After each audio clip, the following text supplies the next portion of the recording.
இஸ்ரேலிய ஆக்கிரமிப்பின் மிக முக்கியமான உளவு தலைமையகங்களை இலக்கு வைத்த ஹிஸ்புல்லாஹ் இராணுவத்தினர்.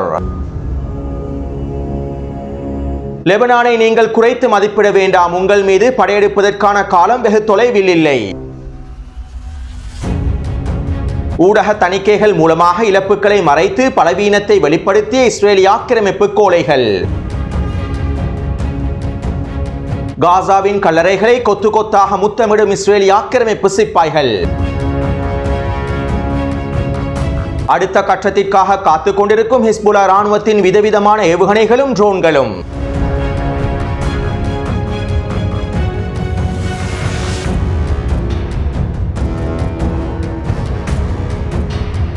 ஹிஸ்புல்லாஹ் இராணுவத்தின் விரிவாக்க தாக்குதல்கள் தொடர்பாகவும் இந்த தாக்குதல்கள் எவ்வாறு மேற்கொள்ளப்பட்டது என்பது தொடர்பாகவும் இஸ்ரேலிய ஆக்கிரமிப்பின் ஊடக தணிக்கைகள் தொடர்பாகவும் இன்னும் பல முக்கியமான விடயங்களையும் சில மணி நேரங்களுக்கு முன்பு வெளியிட்டிருந்த காணொலியில் நான் குறிப்பிட்டிருந்தேன். எனவே அந்த காணொலியை பார்த்ததற்கு பிறகு இந்த காணொலியை பார்வையிடுங்கள். அதன் மூலமாக உங்களுக்கு இதன் தொடர்ச்சியை தெளிவாக புரிந்து கொள்ளலாம். இஸ்ரேலிய ஆக்கிரமிப்பின் வான்வழி தாக்குதலினால் படுகொலை செய்யப்பட்ட ஹிஸ்புல்லாஹ் இராணுவத்தினுடைய மிக முக்கியமான தளபதிகளில் ஒருவரான ஃபுஆத் ஷுக்குர் அவர்களுடைய இழப்புக்கு பதிலடி தாக்குதல்களை ஹிஸ்புல்லாஹ் இராணுவத்தினர் மேற்கொண்டிருந்தார்கள்.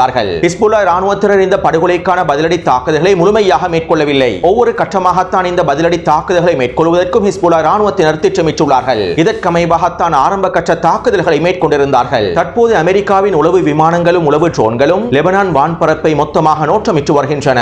ஹிஸ்புல்லாஹ் இராணுவத்தின் ஆரம்ப கட்ட இராணுவ நடவடிக்கைகளை தொடர்ந்து அமெரிக்க ஆக்கிரமிப்பு மத்திய கிழக்கிலே உச்சக்கட்ட எச்சரிக்கையையும் விடுத்துள்ளது. மத்திய தரைக்கடல் பிரதேசத்திலே நிலைநிறுத்தப்பட்டிருக்கக்கூடிய போர்க்கப்பல்கள் மூலமாக ஹிஸ்புல்லாஹ் இராணுவத்துடைய அனைத்து செயற்பாடுகளையும் கண்காணித்து வருவதாகவும் அமெரிக்க ஊடகங்கள் செய்திகளை வெளியிட்டுள்ளன.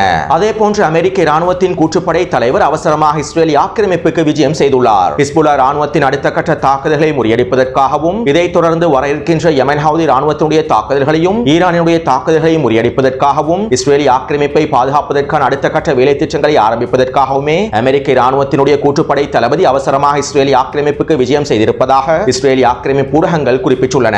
அதேபோன்று இஸ்ரேலிய ஆக்கிரமிப்பின் பங்காளிகளான எகிப்து மற்றும் ஜோர்டானுக்கும் விஜயம் செய்து இஸ்ரேலிய ஆக்கிரமிப்பின் பாதுகாப்பை உறுதிப்படுத்துவதற்கான வேலை திட்டங்களை மேற்கொள்ளப் போவதாகவும் அமெரிக்க ஊடகங்கள் சுட்டிக்காட்டியுள்ளன. அத்தோடு ஹிஸ்புல்லாஹ் இராணுவத்தினருடைய ஏவுகணை தாக்குதலுக்கு முன்பே நாங்கள் பிரியம்டிவ் தாக்குதல்களை முன்னெச்சரிக்கை தாக்குதல்களை வெற்றிகரமாக மேற்கொண்டிருந்தோம். 6000க்கும் அதிகமான ஏவுகணைகளை ஏவக்கூடிய ஏவுகணை தளங்களை இலக்கு வைத்து தாக்குதல்களை வெற்றிகரமாக மேற்கொண்டிருந்தோம் என இஸ்ரேலிய ஆக்கிரமிப்பு இராணுவம் அறிவித்திருந்தது. மேலும் இஸ்ரேலிய ஆக்கிரமிப்பு இராணுவத்தின் இந்த அறிவிப்பை இஸ்ரேலிய ஆக்கிரமிப்புக்கு சார்பான ஊடகங்களும் வெளியிட்டு இஸ்ரேலிய ஆக்கிரமிப்பினுடைய மாயையை வெளிப்படுத்தி இருந்தார்கள். ஆனால் உண்மையிலேயே இஸ்ரேலிய ஆக்கிரமிப்பு இனப்படுகொலை பயங்கரவாத இராணுவம் பிரியம்டிவ் தாக்குதல்கள் மூலமாக எந்தவிதமான வெற்றியையும் அடைந்து கொள்ளவில்லை. ஹிஸ்புல்லாஹ் இராணுவத்தினர் இஸ்ரேலிய ஆக்கிரமிப்பினை ஏமாற்றுவதற்காக மேற்கொண்ட ஏவுகணை தாக்குதலை இஸ்ரேலிய ஆக்கிரமிப்பு இராணுவம் தடுத்து நிறுத்திவிட்டு அந்த தாக்குதல்களை பிரியம்டிவ் தாக்குதல்களாக இஸ்ரேலிய ஆக்கிரமிப்பு இராணுவம் அறிவித்திருப்பதாக பல்வேறுபட்ட ஆய்வாளர்கள் ஆதாரங்களுடன் கருத்துக்களை வெளியிட்டுள்ளார்கள். மேலும் இஸ்ரேலிய ஆக்கிரமிப்பு 6000 ஏவுகணைகளை ஏவக்கூடிய தளங்களை இலக்கு வைத்து தாக்குதல்களை மேற்கொண்டிருப்பதாக குறிப்பிட்டிருப்பது எந்தவிதமான யதார்த்தத்தையும் பிரதிபலிக்கவில்லை என்றும் இந்த தகவல்களில் எந்தவிதமான ஆதாரங்களும் முன்வைக்கப்படவில்லை என்றும் இஸ்ரேலிய ஆக்கிரமிப்பு ஆய்வாளர்களே கருத்துக்களை வெளியிட்டுள்ளார்கள். அது மட்டுமல்லாமல் சையத் ஹசன் நஸ்ருல்லா அவர்கள் உரையாற்றுவதற்கு முன்பு டெல் அவீவ் பிரதேசத்தில் இலக்கு வைக்கப்பட்ட பிரதேசம் தொடர்பாக ஏற்படுத்தப்பட்ட இழப்புகள் தொடர்பாக இஸ்ரேலிய ஆக்கிரமிப்பு இராணுவம் எல்லாவிதமான தகவல்களையும் வெளியிட வேண்டும் என்றும் இஸ்ரேலிய ஆக்கிரமிப்பு ஊடகங்கள் இஸ்ரேலிய ஆக்கிரமிப்பு இராணுவத்திற்கு அழுத்தங்களையும் வழங்கியுள்ளன. அதே நேரம் இஸ்ரேலிய ஆக்கிரமிப்பு இனப்படுகொலை இராணுவம் தாக்குதலுக்குள்ளான இராணுவ தளங்கள் தொடர்பாகவும் தாக்குதலுக்கு பின்பு இராணுவ தளங்களுக்கு ஏற்பட்டுள்ள சேதங்கள் தொடர்பாகவும் எந்தவிதமான புகைப்படங்களையும் வெளியிடக்கூடாது என ஊடகங்களுக்கு கட்டுப்பாடுகளை விதித்திருப்பதாக சர்வதேச ஊடகமான பிபிசி ஊடகமும் உறுதிப்படுத்தியுள்ளது. இப்படியான நிலைமையில் ஹிஸ்புல்லாஹ் இராணுவத்தின் தாக்குதலினால் ஏற்படுத்தப்பட்டிருந்த ஏனைய மேலதிக இழப்புகள் தொடர்பான தகவல்கள் கசிவடைந்திருந்தன. அதாவது ஹிஸ்புல்லாஹ் இராணுவத்தினர் டெல் அவீவின் முக்கிய பிரதேசத்தை இலக்கு வைத்து மேற்கொண்ட ட்ரோன் தாக்குதலின் போது ஹைஃபாவின் வடக்கு பிரதேசத்திலே நிலைநிறுத்தப்பட்டிருந்த இஸ்ரேலிய ஆக்கிரமிப்பின் போர்க்கப்பல் ஒன்றினை இலக்கு வைத்தும் ட்ரோன் தாக்குதல்களை மேற்கொண்டுள்ளார்கள். பி கிளாஸ் வகையை சேர்ந்த ஒரு போர்க்கப்பலை இலக்கு வைத்து இந்த ட்ரோன் தாக்குதல் மேற்கொள்ளப்பட்டதனால் ஒரு இஸ்ரேலிய ஆக்கிரமிப்பு சிப்பாய் படுகொலை செய்யப்பட்டிருப்பதாகவும் தெரிவிக்கப்படுகின்றது. அதேபோன்று நஃப்டைல் பிரதேசத்தில் ஹிஸ்புல்லாஹ் இராணுவத்தின் ஏவுகணை தாக்குதலினால் 2 நிலத்திரர்கள் படுகாயமடைந்திருப்பதாகவும் ஒரு நிலத்திரர் படுகொலை செய்யப்பட்டிருப்பதாகவும் செய்திகள் வெளியாகியுள்ளன. இந்த இழப்புகள் அனைத்தும் ஹிஸ்புல்லாஹ் இராணுவத்துடைய தாக்குதலினால் ஏற்படுத்தப்பட்ட மேலதிக இழப்புகளாகும். ஆனால் முக்கியமான இழப்புகளை பற்றி இஸ்ரேலிய ஆக்கிரமிப்பு இனப்படுகொலை பயங்கரவாத இராணுவம் எந்தவிதமான தகவல்களையும் வெளியிடவில்லை. அது மட்டுமல்லாமல் செயற்கைக்கோள் புகைப்படங்கள் எடுக்கப்படுவதனை முழுமையாக தடுத்துள்ளது. இது ஒரு புறம் இருக்க இஸ்ரேலிய ஆக்கிரமிப்பு உச்சக்கட்ட பதற்றத்திற்குள்ளும் தள்ளப்பட்டுள்ளது. ஆக்கிரமிக்கப்பட்ட வடக்கு பிரதேசத்திலே பகுதிகளிலே பதுங்கு குழிகளையும் பாதுகாப்பான அறைகளையும் முழுமையாக திறந்துள்ளது. இஸ்ரேலி ஆக்கிரமிப்பு நிலத்தவர்கள் இந்த பதுங்கு குழிகளில் பாதுகாப்பாக இருக்குமாறும் இஸ்ரேலி ஆக்கிரமிப்பு இனப்படுகொலை அரசு கோரிக்கை விடுத்துள்ளது. மேலும் டெல் அவீவ் பிரதேசத்திலே பல கட்டுப்பாடுகளையும் விதித்துள்ளது. அது மட்டுமல்லாமல் டெல் அவீவ் பிரதேசத்திலே GPS தொடர்புகளும் முழுமையாக துண்டிக்கப்பட்டுள்ளன.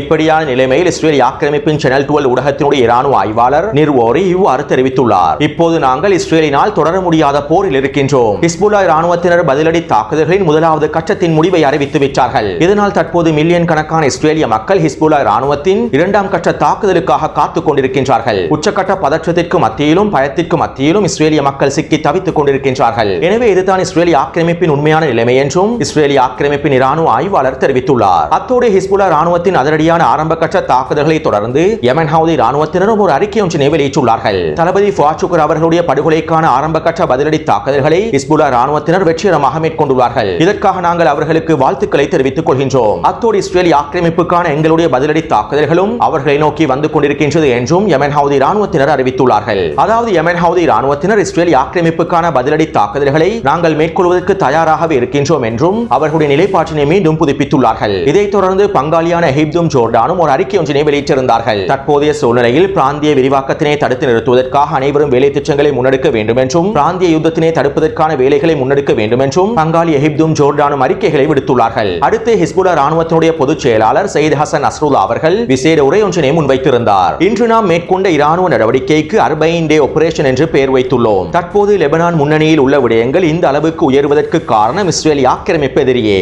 அத்தோடு இதுவரை பதிலடி தாக்குதல்கள் தாமதிக்கப்படுவதற்கான காரணங்களில் ஒன்று இஸ்ரேலிய ஆக்கிரமிப்பு மற்றும் அமெரிக்க ஆக்கிரமிப்பின் பாதுகாப்பு நடவடிக்கைகளாகும். பிராந்தியத்திலே அனைத்து விதமான பாதுகாப்பு நடவடிக்கைகளையும் அமெரிக்க ஆக்கிரமிப்பும் இஸ்ரேலிய ஆக்கிரமிப்பு மேற்கொண்டிருக்கக்கூடிய சூழ்நிலையில் நாங்கள் அவசரப்படுதல் தோல்வியை ஏற்படுத்தும். மேலும் பதிலடி தாக்குதல்களில் தாமதம் ஏற்படுவதற்கான இன்னும் ஒரு காரணம் அனைத்து அச்சுக்களும் ஒன்றிணைந்து தாக்குதல்களை மேற்கொள்வதா அல்லது தனித்தனியாக பதிலடி தாக்குதல்களை மேற்கொள்வதா என்பது தொடர்பான தொடர்ச்சியான கலந்துரையாடல்கள் மேற்கொள்ளப்பட்டமையே. அதே போன்று பதிலடி தாக்குதல்கள் தாமதமாகுவதற்கான இன்னும் ஒரு மிக முக்கியமான காரணங்களில் ஒன்றுதான் காசாவின் யுத்த நிறுத்த பேச்சுவார்த்தைகள் ஆகும். உண்மையில் நாங்கள் காசாவின் யுத்த நிறுத்த பேச்சுவார்த்தைகளுக்கு ஒரு வாய்ப்பு கொடுக்கப்பட வேண்டும் என்பதற்காகவே காத்துக் கொண்டிருந்தோம். காசாவிலே உள்ள எங்களுடைய பலஸ்தீனிய மக்களுக்கு எதிரான ஆக்கிரமிப்பை நிறுத்துவதே எங்களுடைய உண்மையான குறிக்கோளாகும். தளபதி ஃபுஆத் சுக்ர் அவர்களுடைய தியாகத்தின் முதல் நாளிலிருந்தே இஸ்ரேலிய ஆக்கிரமிப்புக்கு பதிலடி கொடுப்பதற்கு நாங்கள் தயாராக இருந்தோம். அவசரமாக இஸ்ரேலிய ஆக்கிரமிப்புக்கு பதிலடி தாக்குதல்களை வழங்க வேண்டும் என்று எதிர்பார்த்திருந்தோம். அதே நேரம் இந்த பதிலடி தாக்குதல்களுக்கான தாமதம் இஸ்ரேலிய ஆக்கிரமிப்புக்கான தண்டனையின் ஒரு பகுதியாகவும் அமைந்துள்ளது.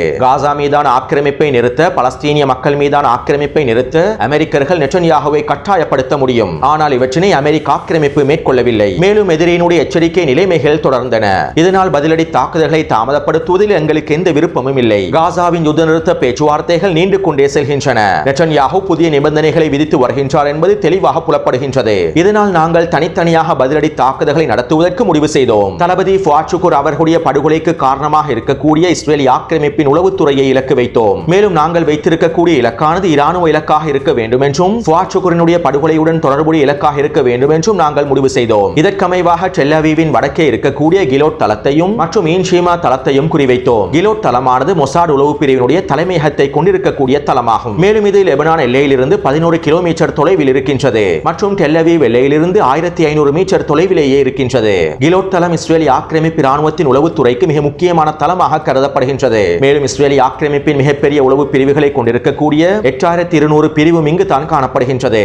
அதே போன்று ஈன்ஷேமா தளமானது லெபனானில் இருந்து 75 கிலோமீட்டர் தொலைவில் இருக்கின்றது. டெல் அவீவில் இருந்து 40 கிலோமீட்டர் தொலைவில் உள்ளது. குறித்த தளமும் இஸ்ரேலிய ஆக்கிரமிப்பின் உளவு பிரிவுக்கு மிக முக்கியமான தளமாகும். இந்த இரண்டு தளங்களை இலக்கு வைத்தே நாங்கள் தாக்குதல்களை மேற்கொண்டிருந்தோம். இஸ்ரேலிய ஆக்கிரமிப்பின் அயன்டோ மற்றும் இடைமறிப்பு ஏவுகணைகளை ஏமாற்றுவதற்காக நாங்கள் ஆக்கிரமிக்கப்பட்ட வடக்கு பிரதேசத்தில் இருக்கக்கூடிய இராணுவ தளங்கள் மற்றும் முகாம்களை குறிவைத்தோம். இதனால் எங்களுடைய ட்ரோன்கள் எந்தவிதமான தடையும் இல்லாமல் நாங்கள் இலக்கு வைத்த புள்ளிகளை அடைந்தன.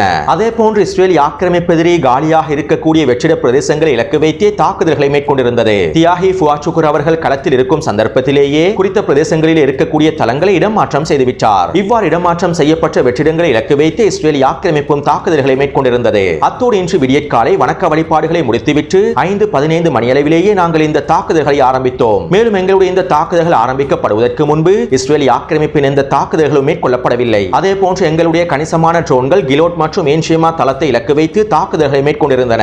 எங்களுடைய இந்த ட்ரோன்கள் குறித்த பிரதேசத்தை அடைந்திருப்பதை நாங்கள் உறுதிப்படுத்தி இருக்கின்றோம். ஆனால் இஸ்ரேலிய ஆக்கிரமிப்பு எதிரி இவை அனைத்தையும் ரகசியமாக வைத்திருக்கின்றார். இருப்பினும் இரவும் பகலும் அவர்கள் ரகசியமாக வைத்திருக்கக்கூடிய இருக்கக்கூடிய விடயங்களை வெளியே கொண்டு வரும். இவ்வாறு குறித்த பிரதேசத்தில் என்ன நடந்தது என்பது பற்றி இஸ்ரேலிய ஆக்கிரமிப்பு மறைத்து வைத்திருப்பது அவர்களுடைய பலவீனத்தை பிரதிபலிக்கின்றது. அதே நேரம் நாங்கள் மூலோபாய ஏவுகணை தாக்குதல்களையும் மேற்கொண்டிருந்தோம். அந்த மூலோபாய ஏவுகணைகளையும் நாங்கள் முழுமையாக சுட்டு வீழ்த்தியுள்ளோம் என இஸ்ரேலிய ஆக்கிரமிப்பு தலைமைகள் குறிப்பிட்டுள்ளார்கள். ஆனால் உண்மையில் நாங்கள் மூலோபாய ஏவுகணைகளை பயன்படுத்தவே இல்லை. எங்களுடைய ட்ரோன்கள் மூலமாகத்தான் இலக்குகளை அடைந்து தாக்குதல்களை வெற்றிகரமாக மேற்கொண்டிருந்தோம். எனவே இஸ்ரேலிய ஆக்கிரமிப்பின் இந்த பொய்கள் அவர்களுடைய பலவீனத்தை வெளிப்படுத்துகின்றது. மேலும் இஸ்ரேலிய ஆக்கிரமிப்பு உளவு பிரிவினுடைய தோல்வியையும் முன்னெச்சரிக்கை நடவடிக்கைகளுடைய தோல்வியையும் நாங்கள் காண்கின்றோம். அத்தோடு இந்த தாக்குதல்களில் நாங்கள் மூலோபாய ஏவுகணைகளை பயன்படுத்தாவிட்டாலும் அடுத்த கட்ட தாக்குதல்களில் வகை வகையான மூலோபாய ஏவுகணைகளையும் ட்ரோன்களையும் பயன்படுத்துவோம். மேலும் எங்களுடைய இந்த ஆரம்ப கட்ட தாக்குதல்கள் காசாவின் யுத்த நிறுத்த பேச்சுவார்த்தைகளிலும் பயனளித்திருக்கும். அத்தோடு நாங்கள் அவமானத்தை ஏற்கவோ யாருக்கும் தலை குனியவோ முடியாத மக்கள். லெபனானின் இயல்பு மாற்ற மூலோபாய மாற்றங்களை பற்றி எதிரி புரிந்து கொண்டு மிகவும் எச்சரிக்கையாக இருக்க வேண்டும். தற்போது லெபனான் பலவீனமாக இல்லை. இனி லெபனானை இசைக்குழுவால் ஆக்கிரமிக்க முடியாது. அதே நேரம் நாங்கள் ஒரு இசைக்குழுவுடன் உங்களை படையெடுப்பதற்கான நாள் வெகு தொலைவில் இல்லை என்றும் ஹிஸ்புல்லா ராணுவத்துடைய பொதுச் செயலாளர் சையத் ஹசன் நஸ்ருல்லா அவர்கள் தெரிவித்துள்ளார். எனவே சையத் ஹசன் நஸ்ருல்லா அவர்களுடைய இந்த உரையிலிருந்து சில முக்கியமான விடயங்களை எங்களுக்கு தெளிவாக புரிந்து கொள்ளலாம். இஸ்ரேலிய ஆக்கிரமிப்பின் மிக முக்கியமான இராணுவ புள்ளிகளுக்கு எந்த விதமான தாக்குதல்களும் இழப்புகளும் ஏற்படுத்தப்படாவிட்டால் ஏன் இஸ்ரேலிய ஆக்கிரமிப்பு ஊடகங்களை தணிக்கை செய்திருக்க வேண்டும் என்கின்ற கேள்விகளும் எழுப்பப்படுகின்றன. ஹிஸ்புல்லா ராணுவத்துடைய தாக்குதலை இஸ்ரேலிய ஆக்கிரமிப்பு வெற்றிகரமாக முறியடித்திருந்தால் ஏன் ஊடக தணிக்கைகள் மேற்கொள்ளப்பட்டிருக்க வேண்டும் என்கின்ற கேள்விகள் எழுப்பப்படுகின்றன. எனவே இதிலிருந்து குறித்த உளவு தளங்களை இலக்கு வைத்து ஹிஸ்புல்லா ராணுவத்தினர் வெற்றிகரமான தாக்குதல்களை மேற்கொண்டுள்ளார்கள் என்பதனை எங்களுக்கு தெளிவாக புரிந்து கொள்ளலாம். மேலும் இந்த தாக்குதலின் மூலமாக பல புள்ளிகள் இலக்கு வைக்கப்பட்டு அளிக்கப்பட்டுள்ளார்கள் என்பதனையும் எங்களுக்கு இதன் மூலமாக உறுதி செய்து கொள்ளலாம்.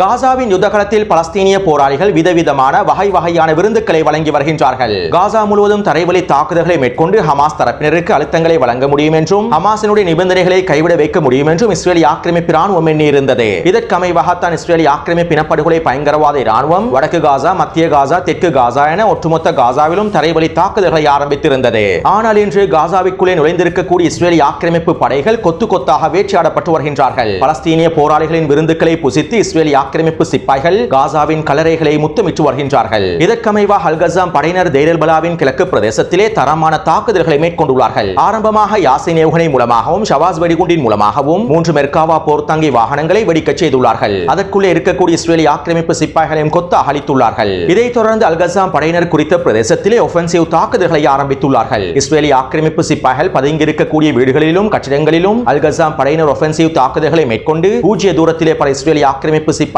அளித்துள்ளார்கள். அதே போன்று குறித்த பிரதேசத்திலே ஜில்சல் வெடிகுண்டையும் தண்டர் வெடிகுண்டையும் பயன்படுத்தி ஒரு தரமான பொறியொன்றையும் வைத்துள்ளார்கள். குறித்த பிரதேசத்தில் இருக்கக்கூடிய சுரங்கப்பாதை நுழைவாயிலில் தான் இந்த பொறியை வைத்துள்ளார்கள். மேலும் இந்த பொறியிலே இஸ்ரேலிய ஆக்கிரமிப்பின் பொறியியல் துறையை சேர்ந்த படை சிப்பாய்கள் வசமாக சிக்கி வெடித்து சிதறியுள்ளார்கள். கிட்டத்தட்ட இந்த பொறியில் மாத்திரம் 10க்கும் அதிகமான இஸ்ரேலிய ஆக்கிரமிப்பு சிப்பாய்கள் சிக்கி இருக்கலாம் என தெரிவிக்கப்படுகின்றது. மேலும் அளிக்கப்பட்ட இஸ்ரேலிய ஆக்கிரமிப்பு சிப்பாய்களை அள்ளிச் செல்வதற்காக 5க்கும் அதிகமான ஹெலிகாப்டர்கள் வருகை தந்திருப்பதாகவும் தெரிவிக்கப்படுகின்றது. அடுத்து அல் குதுஸ் படையினர் தேர் அல்-பலாவின் கிழக்கு பிரதேசத்திலும் மகாசி கிழக்கு பிரதேசத்திலும் நிலை கொண்டிருக்கக்கூடிய இஸ்ரேலிய ஆக்கிரமிப்பு சிப்பாய்களை இலக்கு வைத்து தொடர்ச்சியான மோட்டார் குண்டு தாக்குதல்களையும் ஏவுகணை தாக்குதல்களையும் மேற்கொண்டுள்ளார்கள். மேலும் தேர் அல்-பலா கிழக்கு பிரதேசத்தில் 2 மெர்காவா போர்த்தாங்கி வாகனங்களையும் அளித்துள்ளார்கள். அதே போன்று அல்-அக்ஸா படையினர் தேர் அல்-பலாவின் கிழக்கு பிரதேசத்திலே தரமான 2 பொறிகளை வைத்துள்ளார்கள். யாசர் 2 வெடிகுண்டையும் நசல் வெடிகுண்டையும் பயன்படுத்தி இந்த தரமான 2 பொறிகளை வைத்துள்ளார்கள். மேலும் இந்த பொறியில் பல இஸ்ரேலிய ஆக்கிரமிப்பு சிப்பாய்கள் சிக்கி மொத்தமாக அளிக்கப்பட்டுள்ளார்கள். இந்த தாக்குதலிலும் 10க்கும் அதிகமான இஸ்ரேலிய ஆக்கிரமிப்பு சிப்பாய்கள் அளிக்கப்பட்டிருக்கலாம் என தெரிவிக்கப்படுகின்றது. மேலும் குறித்த பிரதேசத்தில் அல்-அக்ஸா படையினர் கெரில்லா போர் முறையை பயன்படுத்தி 2 மெர்காவா போர்த்தாங்கி வாகனங்களையும் 2 புல்டோசர் வண்டிகளையும் தட்டி தூக்கியுள்ளார்கள். அதனோடு வந்து இஸ்ரேலிய ஆக்கிரமிப்பு சிப்பாய்களையும் டிபிஜி ஏவுகணை மூலமாக அளித்துள்ளார்கள். அடுத்து வடக்கு காசாவினுடைய ஜெய்தூன் தெற்கு பிரதேசத்தில் அல் குதுஸ் படையினர் ஜில்சல் வெடிகுண்டை களமிறக்கி